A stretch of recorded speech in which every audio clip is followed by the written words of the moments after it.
예, 하나님의 말씀 보시겠습니다. 하나님의 말씀은 마태복음 26장 69절에서 75절까지입니다. 하나님의 말씀은 마태복음 26장 69절에서 75절까지입니다. 우리 찾으셨으면 한 목소리로 함께 하나님의 말씀을 읽겠습니다.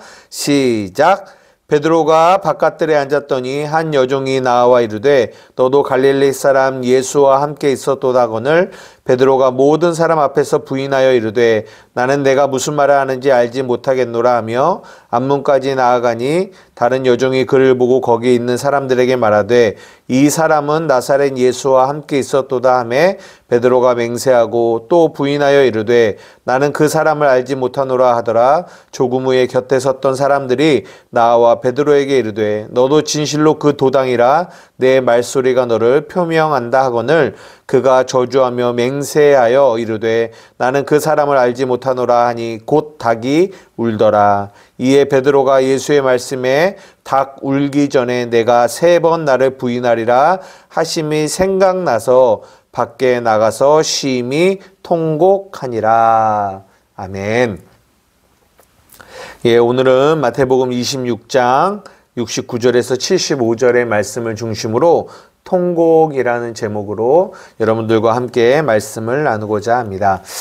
예, 우리가 저번 주에 이제 그 바로 전에 예수님의 침묵이라는 제목으로 여러분들과 이렇게 좀 말씀을 나누었습니다. 그때 제가 말씀드리면서 이 예수님의 침묵 안에 담겨 있는 이 의미가 그리고 그 깊이가 참 깊고 넓다라는 그런 마음이 그런 생각이 든다라고 여러분들에게 말씀드렸어요. 그래서 여러분들에게 제가 여기서 이렇게 한두 가지 말씀드린 것 외에도 더 여러분의 삶 가운데 이 예수님의 침묵이 담고 있는 의미가 무엇인지를 좀 묵상하시기를 부탁드렸어요. 그리고 여러분들에게 말씀드렸는데 어떻게 한 주 동안 여러분들이 좀 묵상을 좀 해보셨는지 모르겠습니다. 저는 이렇게 저 나름대로 또 이렇게 이 침묵을 묵상하면서 또 들었던 생각 중에 하나가 뭐냐면 심판이라는 단어예요. 예수님의 이 침묵이 심판으로 이해되어질 수도 있겠다라는 생각이 들었습니다. 그게 무슨 말이냐면 우리가 예전에 살펴본 로마서 1장 28절에 보면요. 이런 말씀이 있는데요. 또한 그들이 마음에 하나님 두기를 싫어하며 하나님께서 그들을 그 상실한 마음대로 내버려 두사 합당하지 못한 일을 하게 하셨으니 라고 말씀하시거든요. 그 상실한 마음, 하나님 두기를 싫어하는 그 상실한 마음대로 뭐 하셨다고요? 내버려 두셨다라는 거예요. 저는 이 거짓 증인들과 이 거짓 메시지 속에서 예수님이 침묵하셨다라는 이 말은 그들의 그 거짓, 왜냐하면 그 거짓된 메시지들로 인하여 그들은 결국 멸망할 거거든요. 근데 그들이 그 거짓된 메시지를 하고 그 메시지 안에 있음에도 불구하고 예수님이 아무것도 하지 않으셨다라는 것은 그것은 이건 심판을 의미하는 것이 아닌가라는 그런 생각을 해보았어요. 예전에 구약시대에도 이와 비슷한 사람이 있는데 그게 누구냐면 사울이거든요. 하나님이 이스라엘의 초대 왕으로 사울을 세우셨어요. 그런데 이 사울이 하나님께 범죄하고 그리고 죄 가운데 거하고 그래서 하나님이 이 사울을 버리고 다윗을 택하셨죠. 근데 다윗을 택하시고 사울을 버리시면서 사무엘상 16장 14절에 뭐라고 말씀하고 계시냐면 여호와의 영이 사울에게서 떠나고 여호와께서 부리시는 악령이 그를 번뇌하게 한지라 라고 말씀하시거든요. 여호와의 영이 사울을 떠났다. 전에 이제 제가 그 영이라는 이 말이 요한복음에 뭐라고 하냐면 내가 너희에게 이르는 말이 영이고 생명이다라고 말씀드렸잖아요. 여호와의 영이 떠났다라는 말은 여호와의 말씀이 사울에게서 떠났다라는 거예요. 하나님의 말씀이 사울에게서 떠나니까 더 이상 그 뒤로부터는 하나님이 사울에게 뭐 하지 않으셨냐면 말씀하지 않으셨어요. 그가 죄 가운데 있던 무엇을 하든 어떤 것을 하든 그리고 무엇을 해야 할지도 이제 더 이상 사울에게 말씀하지 않으신 거죠. 그러니까 여러분도 잘 아신 것처럼 이 사울이 이제 이 접신 들린 사람에게 찾아가서 이런 얘기들이 나오잖아요. 예수님의 침묵에는 이런 심판의 의미도 담겨 있겠구나라는 개인적인 묵상을 또 조금 해보았습니다. 그래서 하나님, 나의 삶 가운데 주님 침묵하지 마시고, 내가 연약하고 내가 넘어지고 내가 죄 가운데 있을 때마다 하나님 내게 말씀하시고 가르치시고 꾸짖으시고 훈계하셔서 그 말씀이 교훈하시고 책망하시고 바르게 하시고 의로 교육하게 하시는 그 말씀에 하시는 일들을 내 안에서 쉬지 않고 해 주십시오라고 하나님께 기도하는, 그리고 그것을 바라고 원하는 그런 마음들이 또 내 안에서 또 이렇게 좀 생각이 들었습니다. 이것이 이제 저번 주에 우리가 나눈 예수님의 침묵에 대해서 또 한 주 동안 조금 묵상하면서 들었던 생각들을 여러분들과 좀 나눈 거였고요. 오늘 이제 오늘의 본문으로 들어가면, 이 본문은 어떻게 보면, 베드로에게 그의 인생에 있어서 가장 기억하고 싶지 않은 날이지 않을까라는 생각을 해봅니다. 우리 모두도 그런 날이 있잖아요. 나의 부끄러움, 나의 수치가, 나의 연약함이 막 진짜 옷이 발가벗겨지듯이 드러나는 그런 날들이 우리 사람들마다 있을 거라고 생각이 들어요. 베드로는 이 날이 그런 날이지 않았나 싶습니다. 어떤 날이죠? 예수님을 모른다고 부인한 날. 그것도 한 번도 아니고 3번이나. 우리가 율법의 안경을 끼고 오늘의 본문을 보았을 때는 지금 방금 제가 말씀드린 이 날은 정말 베드로에게 기억하고 싶지 않은 날이에요. 그런데 우리가 이 오늘의 본문을 복음의 안경을 끼고 보면 완전히 해석은 달라집니다. 결론부터 여러분들에게 말씀드리면 이 사건은 베드로에게 가장 은혜의 날이에요. 은혜의 날. 축복의 날입니다. 어떻게 보면 사도 바울로 예를 들자면 사도 바울의 다메섹 도상과 같은 장소죠. 완전히 율법으로 바라보는 것과 복음으로 바라보는 것은 이렇게 큰 차이가 있습니다. 이게 무슨 말씀이냐면, 우리가 이제 마태복음 5장 3절에 보면 심령이 가난한 자는 복이 있나니 천국이 저희 것입니다 라고 말씀하고 계세요. 심령이 가난한 자만이 천국을 소유해요. 그래서 하나님이 우리에게 복을 주셨는데 어떤 복을 주셨냐? 심령이 가난한 복을 주셨어요. 이 심령의 가난함은 우리가 노력한다고 되는 것이 아니에요. 하나님이 우리에게 주셔야 우리가 그 복을 가질 수 있고 누릴 수 있는 거죠. 그래서 마태복음 5장 8복을 이야기하면서 뭐라고 말씀하고 계시냐면, 여러분들은 복이 있는 사람입니다. 왜냐하면 여러분은 심령이 가난하기 때문입니다. 그래서 여러분은 천국이 여러분들의 것입니다 라고 말씀하고 계시거든요. 베드로가 오늘 본문의 이 사건이 있기 전까지는 그의 심령은 절대로 가난하지 않았음을 우리가 성경을 통해서 보게 됩니다. 우리가 저저번 주에도 우리가 본 것처럼 예수님이 제자들에게 그리고 베드로에게 뭐라고 얘기하냐면, 너희가 다 나를 버리고 도망갈 거야 라고 얘기했어요. 그럴 때 베드로가 뭐라고 얘기합니까? 예수님, 모든 사람이 다 주님을 버려도 저는 절대로 주님을 버리지 않겠다라고 얘기해요. 이게 무엇입니까? 자기의 힘으로, 주님, 내가 내 힘으로, 내 열심으로 당신을 버리지 않을 거예요. 절대로 당신을 부인하지 않겠습니다 라고 하는 거죠. 이게 뭡니까? 이거는 부유함이에요. 부자. 내가 할 수 있다라는 거죠. 나의 힘과 나의 노력으로 주님을 버리지 않을 수 있다라는 마음이죠. 우리가 율법 안에 있을 때는 우리의 마음이 딱 이와 같아요. 그래서 우리의 마음이 심령의 가난함이 되지 않습니다. 그런데 그런 심령의 가난함을 경험하지 못하면 우리는 천국을 경험할 수 없어요. 천국을 누릴 수 없어요. 천국을 얻을 수 없어요. 그러나 하나님은 우리를 사랑하시기 때문에 그렇게 율법 안에서 주님, 내가 주님 부인하지 않을 거예요. 내 힘으로 할 수 있어요. 라고 나를 의지하고 나를 붙들고 내 힘을 의지하며 살아가는 우리를 하나님은 사랑으로 어디로 이끌어 오시냐면 오늘 본문으로 이끌어 오신다라는 거예요. 나의 연약함이 발가벗겨져 드러나는 이 장소로 말이죠. 예수님을 부인하는 이 장소, 모든 사람들 앞에서 나는 예수님을 모른다고 부인하는 자신의 모습을 발견하게 되는 이 장소. 이것은 수치, 부끄러움의 장소가 아니라 은혜의 장소입니다. 왜냐?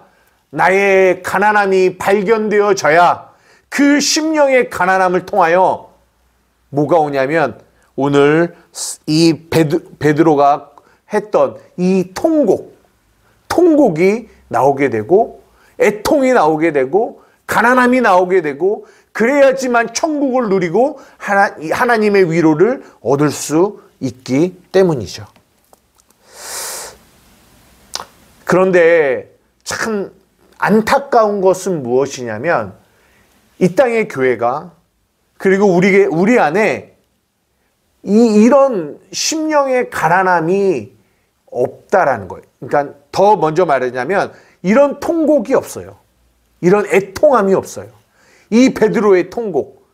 이 베드로의 통곡이 왜 없냐면 가난함이 없기 때문이죠. 그럼 가난함이 왜 없냐? 우리의 이런 실체들이 발가벗겨지는 그런 경험이 우리에게 없기 때문에 그렇습니다.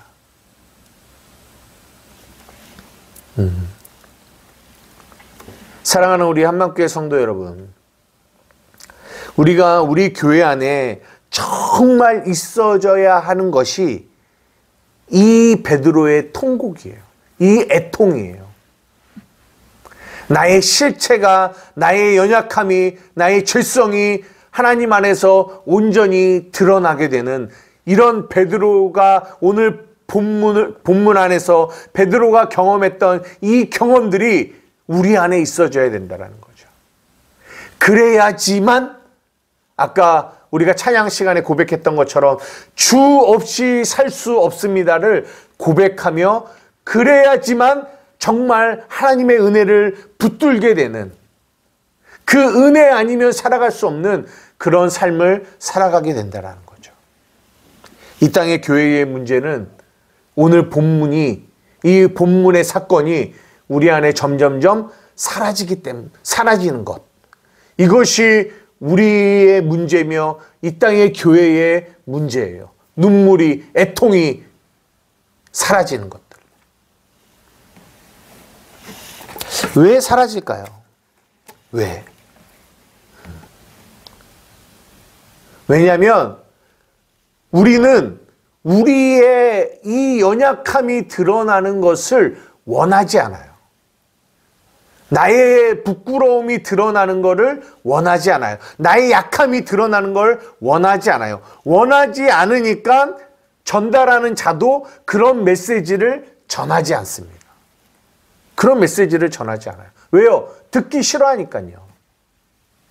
그러면 전하지 않으니까 당연히 그들 안에는 자신의 실체를 발견함이 없겠죠. 왜냐하면 여러분 열심히 해야 됩니다. 무엇해야 합니다. 도덕적인 이야기, 그리고 격려하는 이야기, 위로하는 이야기들은 우리가 듣기 좋아하지만 여러분들의 실체가 이렇습니다. 여러분들이 이렇게 연약합니다. 여러분 안에 이런 죄성이 있습니다. 죄가 있습니다라고 말하는 것은 우리가 듣기 싫어한다는 거죠. 베드로처럼요. 베드로도 듣기 싫어했어요. 예수님이 너가 나를 부인할 거야 라고 말하는 이 말을 베드로는 듣기 싫었어요. 듣기 싫으니까 그 말을 받아들이지 않았어요. 그러면서 주님, 그런 말씀하지 마세요. 나는 그러지 않을 거예요. 그렇게 끝까지 자기의 의의를 붙들고 살아간다라는 거죠. 그러니까 자기의 실체를 발견하지 못하게 되고, 자기의 실체를 발견하지 못하니까 그들은 점점 그들의 마음은 가난해지는 것이 아니라 부유해지며, 부유해지니까 점점 그들에게는 눈물과 통곡이 사라지는 거죠. 이것이 우리의 이 땅의 교회들의 어떻게 보면 가장 큰 문제점이라고 이야기할 수 있습니다. 또한 우리에게 이런 죄성을 이야기한다 할지라도 이것이 정말 성령으로 이 죄가 나구나, 내가 이런 자이구나를 성령으로 깨닫는 이 깨달음이 없이 지식으로만 우리의 죄성이 이런 거예요, 이런 거라고 강단에서 말할 때 그렇지, 머리로는 이런 죄가 있지, 이런 잘못을 했지, 머리로만 이해한다면 그런 머리로 이해하는 이해는 우리를 이 베드로의 통곡으로 인도해 가지 못한다는 거예요. 그래서 이 강단 안에서 우리의 이런 죄를, 우리의 이 연약함들을 회개하라라는 이 회개의 메시지가 전달되어져야 되며, 그 전달과 함께 그 메시지를 붙들고 성령께서 우리의 마음 가운데 우리의 이 죄를 깨닫게 하시는 은혜, 오늘 본문처럼 현장에서 베드로의 이 연약함이 발가벗겨지는 이런 은혜들이 우리의 예배 가운데 있어져야 된다는 거죠. 그래야 내가 예수를 부인한 자고 예수를 판 자구나라는 것을 깨닫게 되고, 그래야 오늘 베드로와 같이 애통하며 심하게 눈물로 기도하는 통곡이 우리 안에 있어진다는 거예요. 이 눈물이 우리에게는 필요합니다. 제가 예전에 한 10년이 꽤 지난 시간이에요. 어느 집회를 하고 있었는데요. 제가 그때 많은 이렇게 사람들이 찬양을 부르고 있었어요. 근데 어떤 찬양인지도 기억이 나요. 주님만, 주님만, 주님만 사랑하리, 나의 왕, 나의 주님, 주님을 더욱 알기 원해. 이 찬양을 부르고 있었거든요.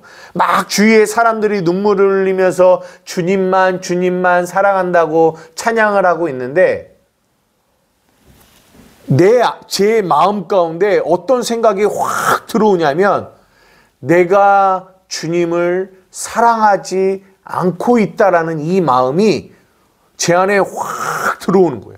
너무나 그 분위기와는 다른 메시지가 제 안에 들어와서 굉장히 이렇게 혼란스러웠다고 할까요? 그런 경험을 했어요. 주위에서는 막 주님만, 주님만 하면서 눈물을 흘리며 찬양을 하고 있고, 저도 예전에는 이 찬양을 부르면서 주님, 내가 주님을 사랑합니다라고 고백했거든요. 근데 그날 저에게 이 경험은 굉장히 충격적인 경험이었어요. 물론 예전에도 내가 주님을 사랑하는 이 사랑이 많이 부족하지, 이런 생각은 해본 적이 많았겠죠. 그런데 내 안에 주님을 사랑하는 마음이 아예 없는 것처럼 느껴지는 거는 그때가 처음이었던 것 같아요. 정말 나의 부끄러움이, 나의 이 연약함이 발가벗겨져 드러나는 것 같은 그런 경험이었어요. 베드로가 사람들 앞에서, 이 여인 앞에서 나는 주님을 모른다라고 부인하는 그 모습과 어떻게 보면 좀 비슷한 경험을 했던 것 같아요. 얼마나 그 찬양을 하는 내내 그 깨달음이 내 안에 왔고, 그 깨달음으로 인하여 얼마나 많이 애통하며 울었는지 몰라요. 죄송해서. 내가 정말 입술로는 주님을 사랑한다고 하지만 내가 주님을 사랑하는 것이 아니었다라는 것이 성령으로 내 안에 깨달아지니까 그 안에서 올라오는 이 애통과 눈물은, 이 가난함은 저에게 굉장한 신앙의 전환점이 되었습니다. 그래서 그때부터 이 주님만 사랑하는 이 찬양을 부를 때마다 그때의 기억이 나요. 그때에.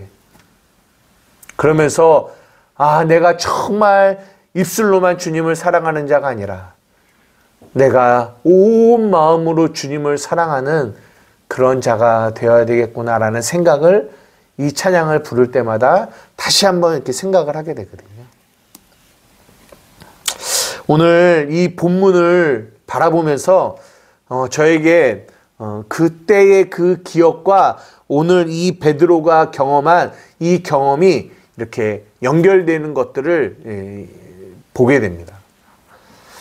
사랑하는 우리 한맘교회 성도 여러분, 우리 한맘교회 안에 정말 이런 베드로의 경험이 이 바깥들에서 했던 이 베드로의 이 경험들이 우리 안에 있기를 원해요.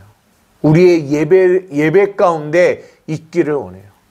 우리의 연약함들이 온전히 드러나고 발가벗겨져서 심령의 가난함, 파산되어지는, 내가 이런 존재구나.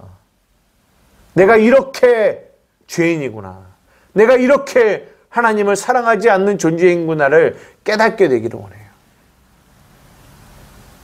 그리고 애통하기를 원합니다. 통곡하기를 원해요. 애통하는 자가 복이 있나니 저희가 위로를 얻을 것입니다. 이 땅의 교회 가운데 필요한 위로는 우리가 27장에도 잠깐 나중에 말씀드리겠지만 그런 도덕적인 위로가 아니에요. 성경이, 복음이 우리에게 정말 주고 싶은 위로는 나의 실상이 드러나는 데서 오게 되는 이 통곡에서 오는 위로예요. 우리 교회는 이런 위로가 충만하기를 주님의 이름으로 축복합니다. 그러기 위해서 정말 우리 이 강단의 메시지가 더 하나님의 마음을 가지고 우리 안에 있는 이 연약함들을 드러나게 하시고, 근데 우리의 죄성이 드러나서 통곡하는 이 통곡 뒤에 반드시 무엇이 오냐면 그런 우리를 사랑하시는 하나님의 사랑, 온전한 사랑이 그 뒤에, 우리 이 통곡 뒤에 우리에게 찾아온다라는 거예요.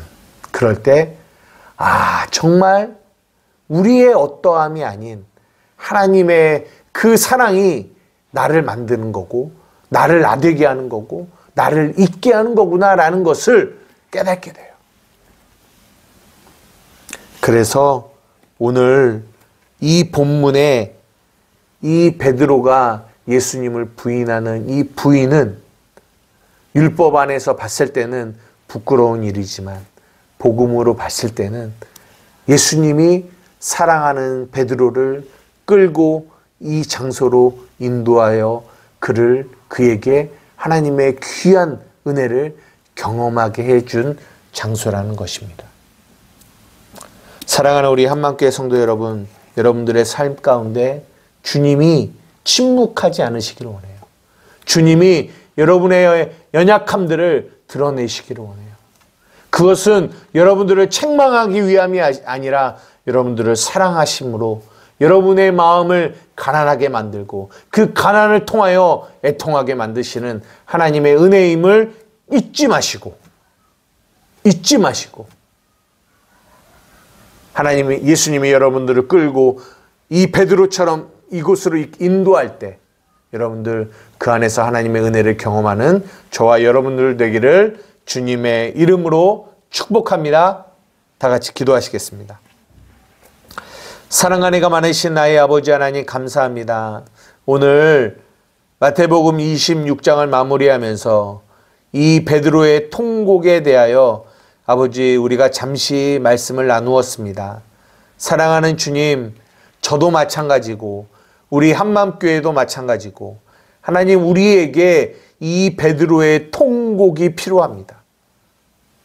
왜 우리에게는 이런 통곡이 없습니까? 우리에게 이 베드로가 경험했던 오늘 본문의 사건과 같은 나의 실체가 온전히 발가벗겨지고 드러나는 성령 안에서 깨달아지는 이런 은혜들이 우리에게 부족하기 때문입니다. 사랑하는 주님 간절히 원하옵나니 우리 사랑하는 한맘교회 성도들에게 우리의 예배 가운데 이런 베드로의 통곡이 있게 하여 주시옵소서. 그 통곡을 통하여 우리의 연약함을 발견하게 하시고 그 뒤에 있는 하나님의 은혜를, 하나님의 사랑을 경험하는 은혜가 있도록 주님 인도하여 주시옵소서. 감사하며 예수님의 이름으로 기도드리옵나이다. 아멘.